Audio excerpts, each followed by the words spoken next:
इसलिए ये virus dangerous नहीं है, इसके खिलाफ सिर्फ अफवाह फैलाई गई है। थर्ड वर्ल्ड वॉर में ना आपको आवाज आएगी ना बम आएगा, बीमारी लगभग ऐसी होगी। बच्चे इम्यूनिटी में बड़ों से बहुत ज्यादा पावरफुल होते हैं, बहुत ज्यादा एफिशिएंट होते हैं। नमस्कार दोस्तों, मैं मुकेश और आज मैं आपके लिए एक बार फिर से कोरोना वायरस पर बहुत ही बड़ी खबर लेकर के आया हूं, क्योंकि कोरोना वायरस एक बार फिर से देश में पूरी तरीके से प्रवाहित हो चुका है। और मेरे साथ आज world famous doctor Sanjeev Kumar ji हैं और इनसे आज मैं जानने वाला हूं कि ये कह रहे थे कि थर्ड वेव तो नहीं आने वाली है और कोरोना तो बिल्कुल खत्म होने वाला। डॉक्टर साहब, आप जो कह रहे थे अभी हो क्या रहा है? क्या ये एक इंसिडेंट है या फिर एक एक्सीडेंट है? सर, ये इंसिडेंट है। ये एक्सीडेंट इसलिए नहीं हो सकता क्योंकि ये ह्यूमन मेड नहीं है, ये गॉड मेड प्रॉब्लम है। पिछली बार भी जब 100 साल पहले ऐसा वायरस आया था तो आप ऐसा देखिए, ये एक पेपर है, अगर मैं इसका डिवीजन करूं, मल्टीप्लिकेशन करूं, तो क्या ये सारे टुकड़े एक जैसे हैं? सब टुकड़े अलग अलग हैं। अगर आप कोरोना में भी देखें, ये सारे कोरोना अलग अलग हैं, इसीलिए इनकी सारी प्रजातियों के नाम अलग अलग दिए गए। अल्फा दिया गया, बीटा दिया गया, गामा दिया गया, डेल्टा दिया गया, ओमाइक्रॉन दिया गया। ये सब कोरोना वायरसेस हैं और ऐसे लाखों हजारों कोरोना वायरसेस धरती पे आज भी रहते हैं।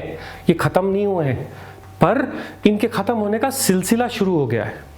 ये सारे वायरसेस के जो सिर्फ कैप्स हैं ये बदले हैं, पर ये आदमी को नहीं मार रहे। इसका प्रूफ है हमारे पास। तो सर, एक बार फिर से अभी जो ओमाइक्रॉन आ गया है वो किस तरीके से तबाही मचा रहा है? क्योंकि आप ये कह रहे थे कि अब तो बिल्कुल शांत होने वाला है, तो ये सर नई बला क्या है, इसके बारे में कुछ बताइए मुझे। जब ये वायरस सेंटर कोर और इसके अंदर का आरएनए, बाहर इसके स्पाइक प्रोटीन्स हैं। ये स्पाइक प्रोटीन्स के अंदर जैसे जैसे जेनेटिक्स बदलता जा रहा है, वेरिएशन बदलते जा रहे हैं। ये ह्यूमंस को इन्फेक्ट करने की कोशिश तो कर रहा है, पर ये उनको मार नहीं रहा। इसमें इसका वेस्टेड इंटरेस्ट है। इसका इंटरेस्ट क्या है? अगर ये ह्यूमंस को मार देगा तो रहेगा कहाँ? इसीलिए जो नया वेरिएंट है वो मल्टीप्लाई तेज हो रहा है। जो आपको डराया गया कि ये 60-70 गुना ज्यादा मल्टीप्लाई करता है, बिल्कुल सही है कि 60-70 गुना ज्यादा मल्टीप्लाई करता है, बट ये मार नहीं रहा। क्या आपको वर्ल्ड में सुनने में ऐसा आया कि हजारों लोग मर गए? क्या आपको ऐसे शमशान वाली पिक्चर्स जो पहले दिखाई गई थी वो आज आई? साउथ अफ्रीका में, यूके में, यूएस में 90% ओमाइक्रॉन आ गया है ऑलरेडी, पर डेथ कितनी है? 38। इसलिए ये वायरस डेंजरस नहीं है, इसके खिलाफ सिर्फ अफवाह फैलाई गई है। तो मतलब ये कह सकते हैं सर कि जो डेल्टा वेरिएंट जिस तरीके से भारत में उसकी तबाही देखने को मिली, ये 70% ज्यादा मल्टीप्लिकेशन करता है, उसके बावजूद भी भारत के लिए खतरा नहीं है। मतलब डर की कोई बात नहीं है आपके अकॉर्डिंग? अभी मेरे अकॉर्डिंग तैयारी और ध्यान की जरूरत है।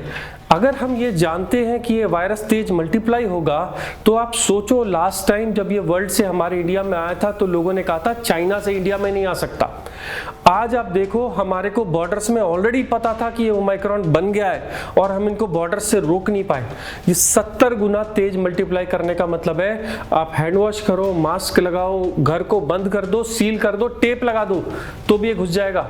इसलिए हमको इतनी ज्यादा एहतियात करनी है कि सारे लोग एक साथ ना बीमार हो जाए, नहीं तो वर्ल्ड एक स्टैंड स्टिल पे आ जाएगा।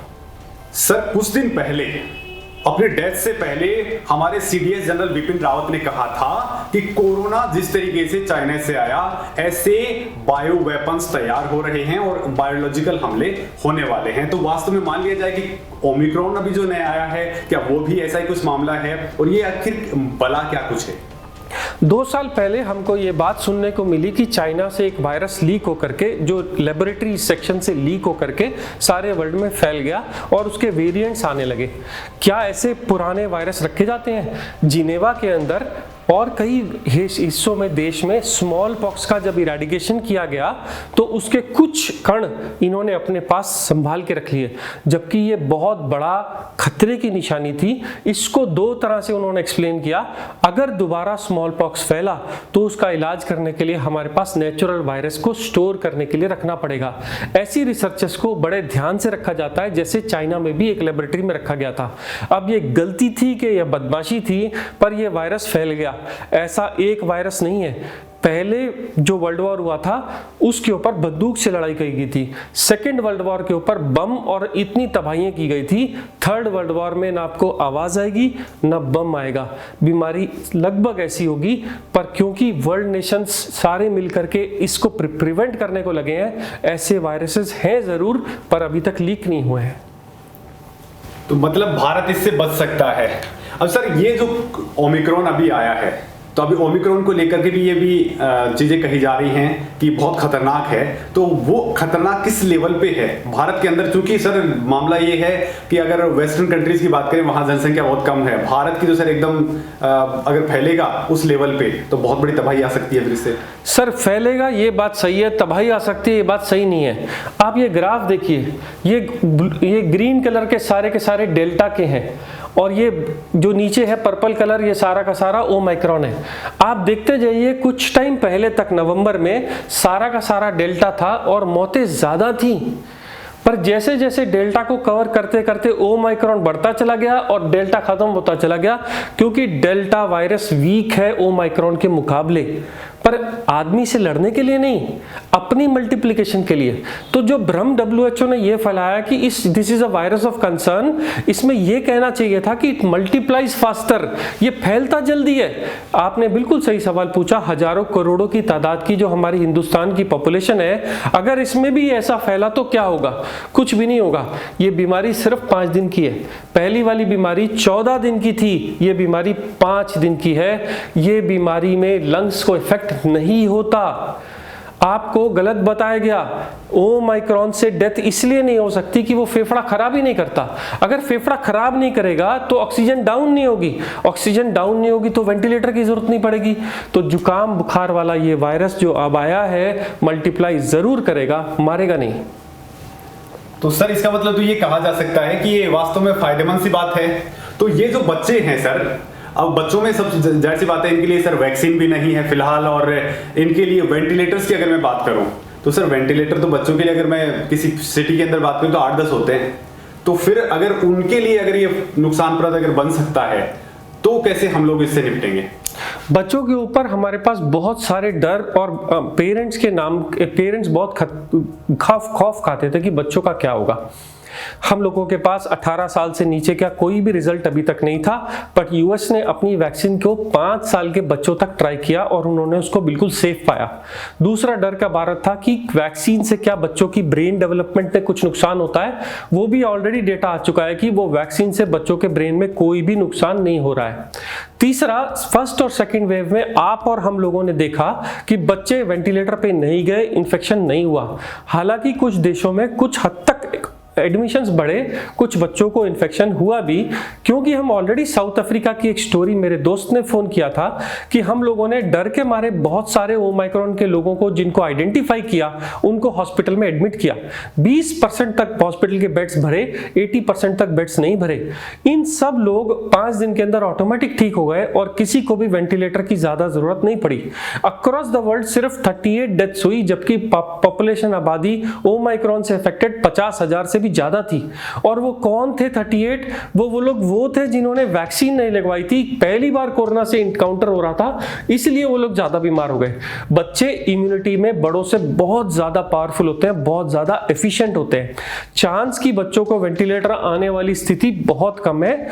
ऐसा मैं नहीं बोलता हूं कि बिल्कुल नहीं हो सकता, बट अगर 1000 लाखों में एक बच्चे को अगर ऐसा हुआ भी तो भी बहुत बुरी बात है, बट चांस है। इसीलिए अगर बच्चों को बचाना है तो एक कवच बनाना पड़ेगा। अगर आप आने वाली क्रिसमस को एंजॉय करते हैं तो आप वैक्सीनेट होने चाहिए। अगर आप सोशल गैदरिंग करते हैं तो आप वैक्सीनेट होने चाहिए। और अगर बच्चों को बाहर लेकर जाते हैं तो उनके चारों तरफ 4 माँ बाप या जो भी और घर के मेंबर्स हैं वो वैक्सीनेटेड लोगों का कवर बनाएंगे, जिससे कि उनको कोरोना आने से बच जाएगा। मैं फिर कह दूं कि वैक्सीनेटेड लोगों का कवर अगर बच्चों के चारों तरफ बनाएंगे तो बच्चों को बचा सकते हैं। Natural infection over period of time सबको होगा। आप अगर ये सोचते हैं कि आप कोरोना से भाग जाएंगे तो ये इम्पॉसिबल है।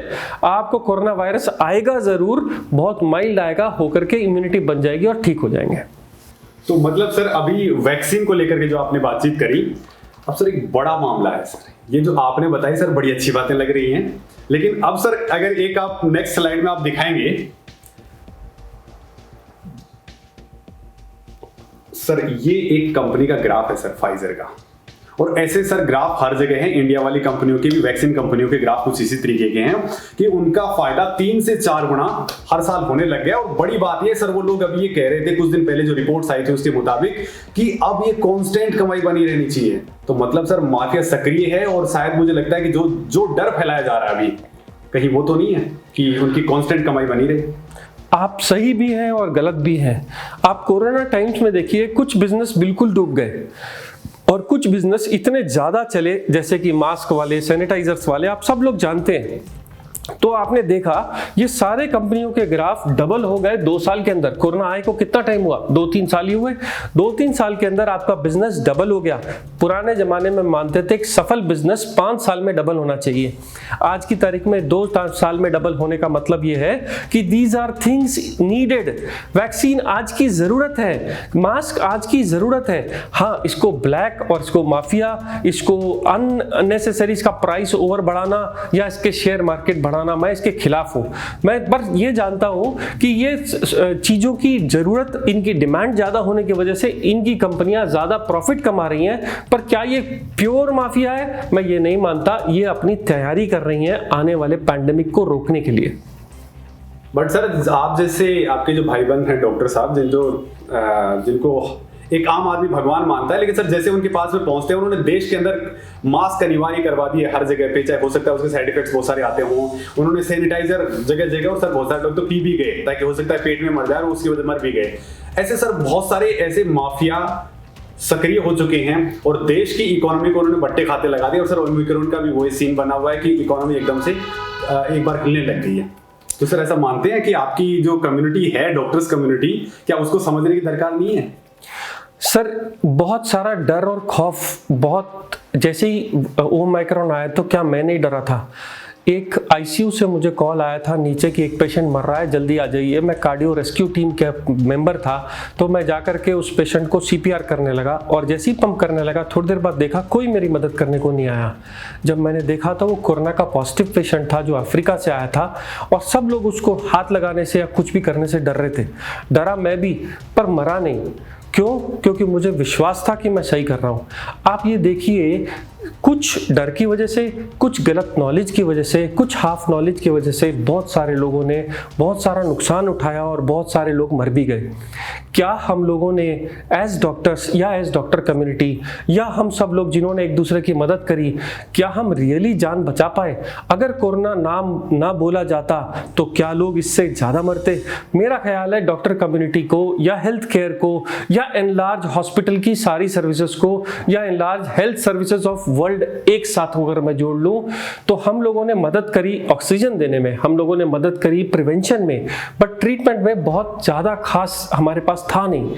और उस टाइम इमर्जिंग एविडेंस आ रहा था, पर डे 2-2, 3-3 पेपर प्रेजेंट होते थे अक्रॉस वर्ल्ड, लोग एक दूसरे से डेटा पब्लिश करते थे। डॉक्टर्स ने बड़ी बड़े अपने ग्लासेस लगा के ग्लासेस के अंदर चले गए, डर के वजह से, खौफ की वजह से। सच्चाई ये थी कि कोरोना को प्रिवेंट करने के लिए ना तो ग्लास, ना तो मैश, ना तो मास्क कारगर हुआ। बट हाँ, क्योंकि आपको प्रिवेंशन के लिए एक हाथ के दूरी पे रहना है, ये बिल्कुल कारगर उपाय है। अगर आपने किसी सरफेस को टच किया है तो आपको हैंड वॉश करना है साबुन से, ये बिल्कुल कारगर उपाय है। अगर आप किसी ऐसी जगह है जैसे ऑफिस है जहां हाथ धोने की फैसिलिटी नहीं है, तो ही हैंड वॉश का यूज करिए, नहीं तो वो माफिया भी सक्रिय हो जाएगा। माफिया को हम वर्ड माफिया जब बोलते हैं जब हम उस चीज की डिमांड बढ़ाते हैं, गलत वो तब हो जाते हैं जब वो उसकी डिमांड बढ़ाते हैं।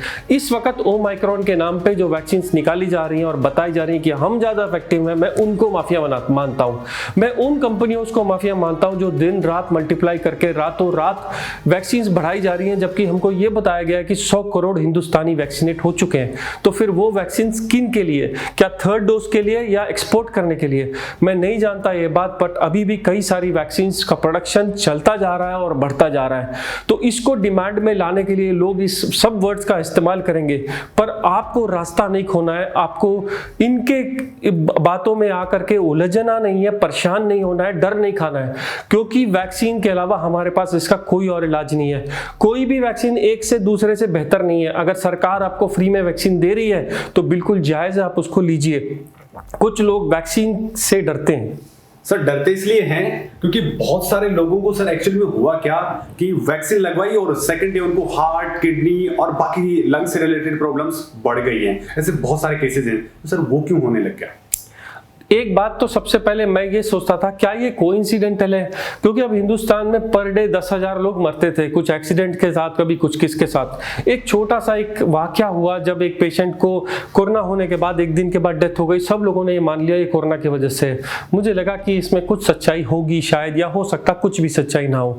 कुछ केसेस मैंने अपनी आंख से देखे, क्लॉट्स बढ़ने के, पैर के अंदर क्लॉट आ जाना या हार्ट अटैक। वो सीरियस कोरोना के पेशेंट्स थे जो आईसीयू के अंदर एडमिटेड थे। सच बात है कि थोड़ा वैक्सीन के साइड इफेक्ट्स हैं, बट अगर आप किसी भी चीज को कंपेयर करते हैं तो हर चीज के इफेक्ट्स और साइड इफेक्ट्स होते हैं। आप ये देखिए कि कोरोना वैक्सीन 100 करोड़ लोगों में लगाई गई, तो हिंदुस्तान में आपने कितने लोग सुने मरने वाले? ठीक है, हो सकता 1000 सुने होंगे, हो सकता 10,000 सुने होंगे 2 साल के अंदर। क्या आप गिन के 2000 से ज्यादा अखबार में मामले बता सकते हैं? इससे ज्यादा तो पर ईयर हमारे एक्सीडेंट से डेथ हो जाती है। मैं मानता हूं हमारे पास वैक्सीन 100% सेफ और इफेक्टिव नहीं है, 92% है, 95% है, 99% है, पर क्या ह्यूमंस कभी 100% परफेक्ट हो सकते हैं? क्या वैक्सीन जान बचाती है? मैं 100% मानता हूं। अगर ऐसा नहीं होता तो हमारे नेता, अभिनेता, डॉक्टर्स, पुलिसमैन, आर्मी ये वैक्सीन क्यों लेती? अगर मैं खुद वैक्सीन लेके बैठा हूं तो मेरा ये विश्वास है कि ये वैक्सीन कुछ ना कुछ तो हमारे अंदर इम्यूनिटी बढ़ाएगी कि हम कोरोना से बच सकें। तो मेरा ये मानना है कि वैक्सीन के ऊपर खौफ या नेगेटिविज्म नहीं फैलानी चाहिए, क्योंकि अगर कोरोना से लड़ने का हमारे पास एक इलाज है इस वक्त जो कामयाब हुआ है, जो दुनिया में जिन्होंने लोगों की जान बचाई है, वेंटिलेटर ने नहीं बचाई, स्टेरॉइड्स ने भी उतनी नहीं बचाई, वैक्सीन ने बचाई है, या नेचुरल इन्फेक्शन ने, कि हम लोगों को छोटा मोटा इन्फेक्शन हुआ घर के अंदर, सब लोगों को छोटा छोटा जुकाम बुखार होकर सबको इम्यूनिटी बन गई। तो या तो गॉड ने आपको नेचुरल इम्यूनिटी दे दी या आपने वैक्सीन लगा ली, दोनों बातें एक ही हैं। हालांकि मैं आपसे ये कहता हूं, जो लोग अभी भी बच गए हैं, 10% लोग हिंदुस्तान में जो घर में अभी भी छुप के बैठे हैं कि नहीं मेरे को तो किडनी तकलीफ है, नहीं मेरे को तो क्लॉट आया था मैं नहीं लगवा सकता, नहीं मेरे को हार्ट अटैक है, मेरे को अभी स्टेंट डला है, मेरे को ब्रेन का स्ट्रोक है, पैरालिसिस है, मैं बहुत गरीब हूं, मैं बहुत अमीर हूं, मैं बहुत ओल्ड हूं, ये सब बहाने मत करिए। जो लोगों को वैक्सीन बच गई है आज भी लगवा लो। कंपनी मत सोचो, इंपोर्टेड मत सोचो, इंडियन मत सोचो, प्राइवेट मत सोचो, जो आपको अवेलेबल है वो आप सबसे पहले लगवा लो। सर कुछ स्लाइड पहले निकालिए। Okay next. सर जब आपका शुरुआती डिस्कशन हम लोगों ने कर रहे थे उस वक्त सर आप भी भर भर के विटामिन दे रहे थे sir, vitamin plus plus plus additional चीजें दे रहे थे। तो सर क्या ये कारगर रही? पहली बात तो ये थी कि कोरोना में कोई दवाई काम ही नहीं करी, फिर भी सर ये सारी चीजें दी गई, और क्या वास्तव में ये लेनी चाहिए? क्योंकि आप दे रहे थे वास्तव में कुछ तो फायदेमंद होगा उसमें, तो क्या दो बातें आ गई सर इसमें, क्या ये दवाइयां लेनी चाहिए या फिर ये नेचुरल चीजें लेनी चाहिए? और जो उस वक्त भर भर के दी गई थी, जाहिर सी बात है कोरोना के अंदर क्या वो थोड़ी इफेक्टिव हुई या नहीं हुई? सर मैं देश की जनता को ये बताना चाहता हूँ, जब पहले कोरोना आया तो हम लोगों दुनिया की हर दवाई टेस्ट करी कोरोना के ऊपर। ऑक्सीजन ले लीजिए, वेंटिलेटर ले लीजिए, एंटीबायोटिक्स ले लीजिए, जिंक ले लीजिए, विटामिन्स ले लीजिए, आप जो सोच सकते हो वो उन्होंने कोरोना में लगाया। कैंसर की दवाई लगाई उन्होंने, डायबिटीज की दवाई, जाने क्या क्या दवाई दी गई। हर दवाई के रिजल्ट्स ऑलरेडी प्रूवन आ गए। ये सारी चीजें ऑलरेडी बहुत न्यूसेंस है, मैं इनको खुद बहुत हेट करता हूँ। विटामिन्स हमारे खाने में इतने इनफ होते हैं जितने हमारे को फ्रेश वेजिटेबल्स और फ्रूट्स में मिल जाते हैं रोज। सिर्फ 3 लोगों को मैं मानता हूं विटामिन्स की जरूरत होती है। पहला वो आदमी जो बहुत ओल्ड है और बिस्तर पे है और वो खाना नहीं खा सकता या हॉस्पिटल से अभी अभी डिस्चार्ज हुआ है और 5-7 दिन के लिए कुछ एनर्जी बूस्ट के लिए उसको कुछ ना कुछ चाहिए। दूसरी वो प्रेग्नेंट लेडी जो 2 बच्चों, एक पेट में एक बच्चा और एक अपने पोषण कर रही है और उतना नहीं खा सकती, इसलिए उसको विटामिन्स हमारी लेडी डॉक्टर्स प्रिस्क्राइब करती हैं, जो बिल्कुल जायज है। तीसरा वो छोटे बच्चे जिनकी ग्रोथ उनकी स्पीड से ज्यादा हो रही है, वो उतना नहीं खा सकते जितनी स्पीड पे ग्रोथ होती है। ये 3 लोगों को अगर आप विटामिन्स दे तो मैं बिल्कुल जायज मानता हूं। अब आ गए एविडेंस के ऊपर। विटामिन सी ने एक्चुअली प्रूव किया कि वो इम्यूनिटी को बेटर कर देता है, हमारी डिफेंस मैकेनिज्म को इंप्रूव कर देता है। ये सोच के हम लोगों ने विटामिन सी को बोला। हमारी पॉपुलेशन के अंदर विटामिन डी की बहुत डेफिशिएंसी है और कुछ स्टडीज ऐसी आई जापान से या हांगकांग से जिन्होंने बताया कि अगर आपका विटामिन डी इंप्रूव हो जाए तो आपकी इम्यूनिटी थोड़ी सी बूस्ट हो जाती है, आपकी एनर्जी आ जाती है, आप लोग बेहतर हो जाते हैं या पॉजिटिव सेट ऑफ माइंड हो जाता है। तीसरा एविडेंस आया जिंक के साथ। उन्होंने पाया कि 19% पॉपुलेशन को जिंक डेफिशिएंसी है। जिंक हमारी बॉडी की आउटर प्रोटेक्टिव लेयर को या रेस्पिरेटरी ट्रैक की लेयर को प्रोटेक्ट करता है, और अगर जिन लोगों में जिंक डेफिशिएंसी कम थी उनमें वायरस का इन्फेक्शन कम पाया गया। इसके अलावा आप जितना ऊपर से नीचे तक देखते हैं उन सबको हम लोग जब तक जायज नहीं मानते जब तक आपको रियल विटामिन डेफिशिएंसी के केस ना हो, और ऐसे 99.9% लोग विटामिन डेफिशिएंट नहीं होते। तो मैं आपको फिर हाथ जोड़ के आग्रह करता हूं कि हमने जो विटामिन आपको पिछले वेव में दिए थे उसमें बहुत ज्यादा एविडेंस नहीं पाया गया, इसलिए खौफ के दर पे विटामिन को स्टोर करना बंद करिए, नहीं तो ये कंपनियां फिर माफिया सिस्टम में कन्वर्ट हो जाएंगी। दुनिया की कोई भी मल्टीविटामिन आपकी हेल्थ को बेहतर नहीं कर सकती जो आपको फ्रेश फ्रूट्स और वेजिटेबल्स आपके एरिया में कर सकते हैं। दूसरा, इस आने वाली वेव में अगर कुछ चीज की जरूरत पड़ेगी तो वो चीज होगी विटामिन्स नहीं होंगे, आईसीयू भी नहीं होंगे, ऑक्सीजन भी नहीं होगी, कफ सिरप्स या पैरासिटामोल की गोली। यही सबसे बड़ी जड़ है जिसकी वजह से कोरोना फैला। ये वजह सर इसके पीछे साहब, ये इसकी वजह ये है कि हमने सारी दवाइयां डॉक्टर के प्रिस्क्रिप्शन के ऊपर लिखी कि जब तक डॉक्टर प्रिस्क्रिप्शन नहीं देगा हम आपको दवाई नहीं दे सकते। पर हिंदुस्तान में आप जानते हैं धड़ल्ले से दवाइयां बिकती हैं। फार्मेसी के ऊपर जाके आप बोल दीजिए मुझे पैरासिटामोल की टैबलेट दीजिए, इमीडिएटली मिल जाती है, कोई नहीं पूछता आपसे प्रिस्क्रिप्शन की जरूरत है कि नहीं। मैं हालांकि गलत हो सकता हूं पर 90% मैं ये मानता हूं कि अभी भी फार्मेसी के ऊपर दवाइयां मिल जाती हैं। यूएस या यूके में इतना पाबंद होने के बाद भी पैरासिटामोल को और विटामिन को इनसे अलग रखा गया। तो किसी भी आदमी को बॉडी पेन्स किधर भी हो रहा हो और उसको बुखार हो रहा हो तो पैरासिटामोल की डोज ले सकता है, इसमें कोई गलत नहीं है। बट प्रॉब्लम यह है कि हमने पाया कि पैरासिटामोल बहुत सेफ ड्रग है, अगर इसको गलती से 10 गोलियां भी खा ली जाए तो ज्यादा साइड इफेक्ट नहीं होते, इसलिए हम लोगों ने इसको ऑन द काउंटर सेल करना शुरू किया। बट आप देखिए हमने पोर्ट्स के ऊपर जब चेकिंग करी, हमने दुकानों के बाहर जब चेकिंग करी तो किससे करी? टेम्परेचर गन से। टेम्परेचर देखती क्या है कि जब आपका टेम्परेचर ज्यादा होता है तो आप कोरोना के पेशेंट हैं और टेम्परेचर कम होता है तो आपको कोरोना के पेशेंट नहीं है। अगर आप पैरासिटामोल की गोली खा करके फ्लाइट चढ़ जाओगे दुबई से इंडिया तो क्या कोरोना इंडिया में एंटर नहीं कर पाएगा? तो क्या हर एक आदमी को हम लोग 24 घंटे के लिए वेट कराएंगे कि हम कोरोना की जांच कर रहे हैं? नहीं साहब, आप एंटर नहीं कर सकते। तो हमारा जो बेसिक सिस्टम फ्लॉ था, हमारा नहीं पूरे वर्ल्ड का, हर जगह वर्ल्ड में यूएस, अमेरिका, चाइना, सब लोगों ने मिलकर एक ही चीज बोली, जिसको टेम्परेचर है उसी को कोरोना है, टेम्परेचर नहीं है तो कोरोना नहीं है।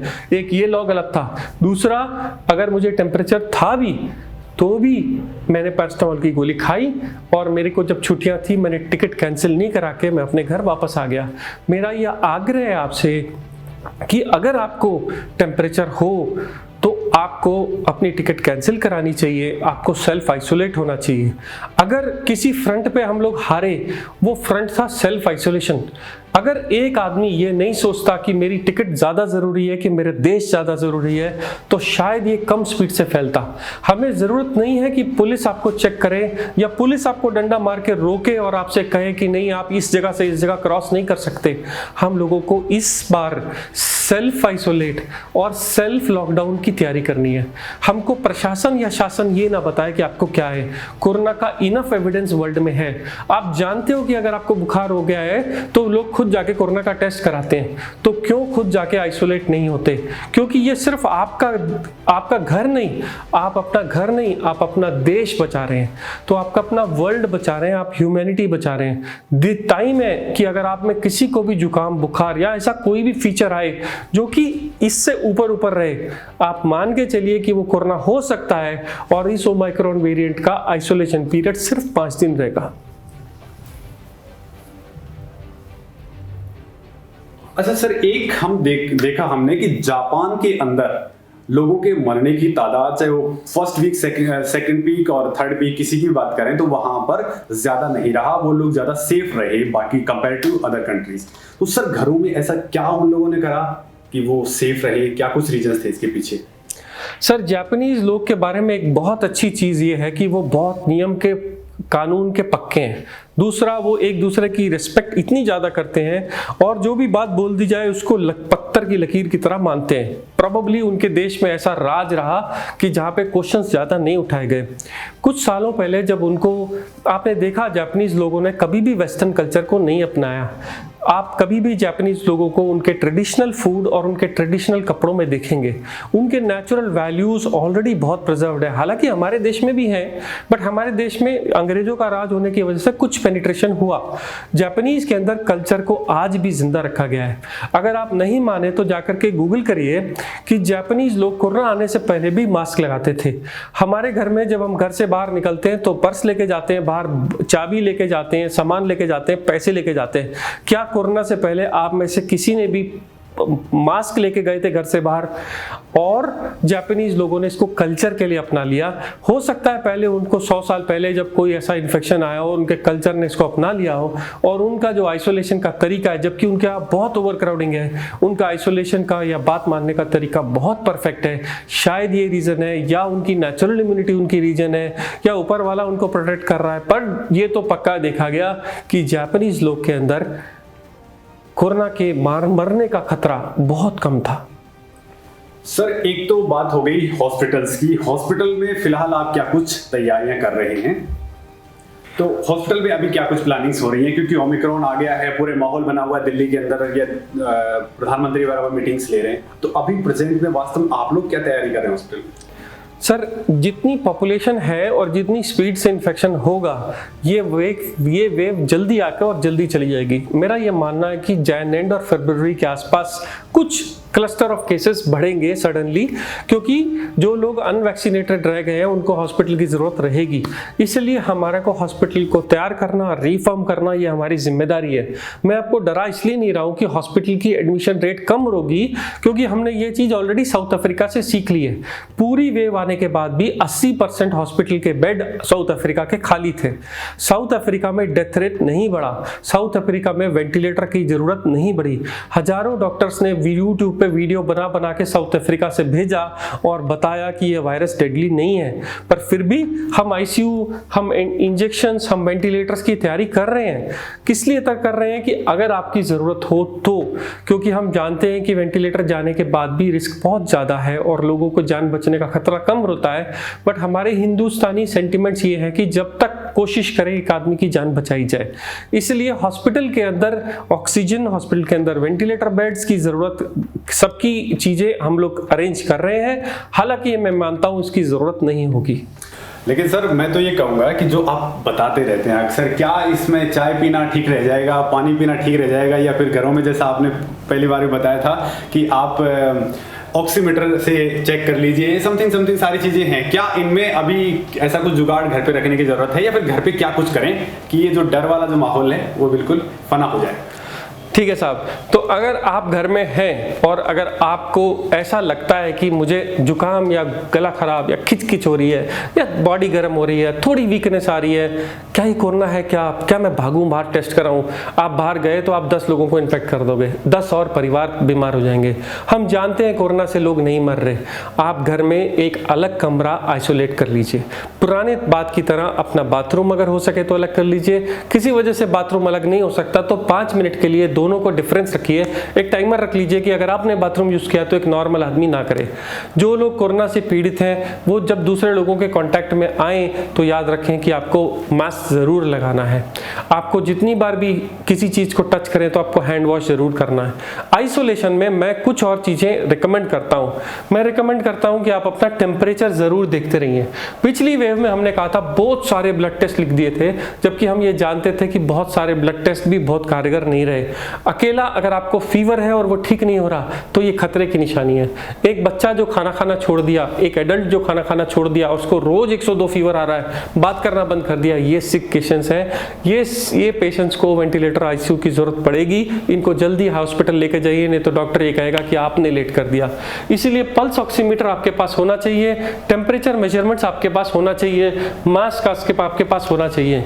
इस वेव की सबसे बड़ी दवा इस वेव की सबसे बड़ी दवा मैं फिर कह दूं सिर्फ पैरासिटामोल होगी।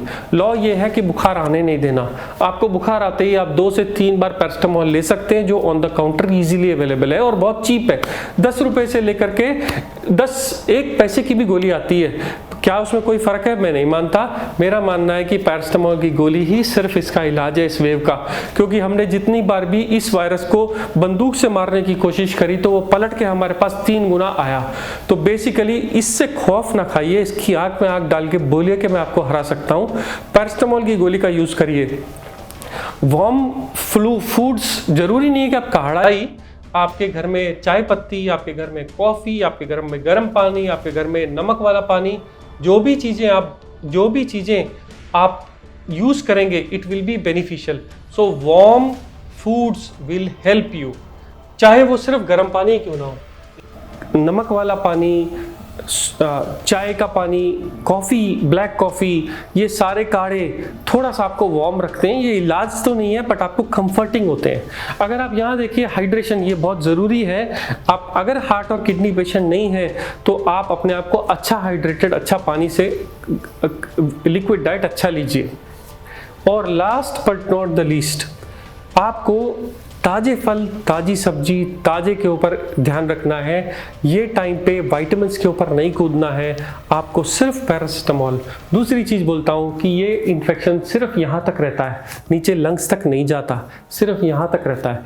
तो नाक बंद हो जाना, छींके आना, गले में खिचखिच होना, ज़्यादा से ज़्यादा कान तक आना, इससे नीचे ये वायरस नहीं जा रहा। सब रिसर्चर्स ने प्रूव किया ये लंग्स को इन्वॉल्व नहीं करता अनटिल अनलेस आप वैक्सीनेटेड नहीं हो। अगर आपकी इम्यूनिटी कम है और आप वैक्सीनेटेड नहीं हो तो ये लंग्स को इन्वॉल्व करेगा और आपको हॉस्पिटल जाना रहेगा। जो बच गए हैं अभी भी 2 वीक का समय है, अपनी अपनी वैक्सीन फटाफट लगा लीजिए। और दूसरा याद रखिए कि कफ सिरप्स की ज़रूरत रहेगी, चाहे बच्चे चाहे एडल्ट्स, खिचखिच बहुत रहेगी। तो मैं आपको फिर ये कहता हूं कि अगर मैं बोलूं कफ सिरप ले लो तो ये फिर माफिया बन जाएगा। घर के अंदर कफ सिरप बनाओ। कैसे बनाओ मैं सिखाता हूं। घर में आपके पास शहद रहता है, अगर शहद नहीं रहता तो चीनी रहती है, नहीं तो गुड़ रहता है। आप उसको पिघाल के या उसको पानी में चला करके थिक सिरप बना लीजिए, जिसे कहते हैं बेस। अब आप उसके अंदर क्या करिए, अदरक 1 पाव को पीस करके उसका कंसंट्रेटेड वाटर निकाल लीजिए, जो 1 और 1 डाइल्यूशन में एक दूसरे को मिला लीजिए। तो या तो चीनी का सिरप या गुड़ का सिरप और या शहद आप किस में मिलाएंगे, अदरक के कंसंट्रेटेड पेस्ट में।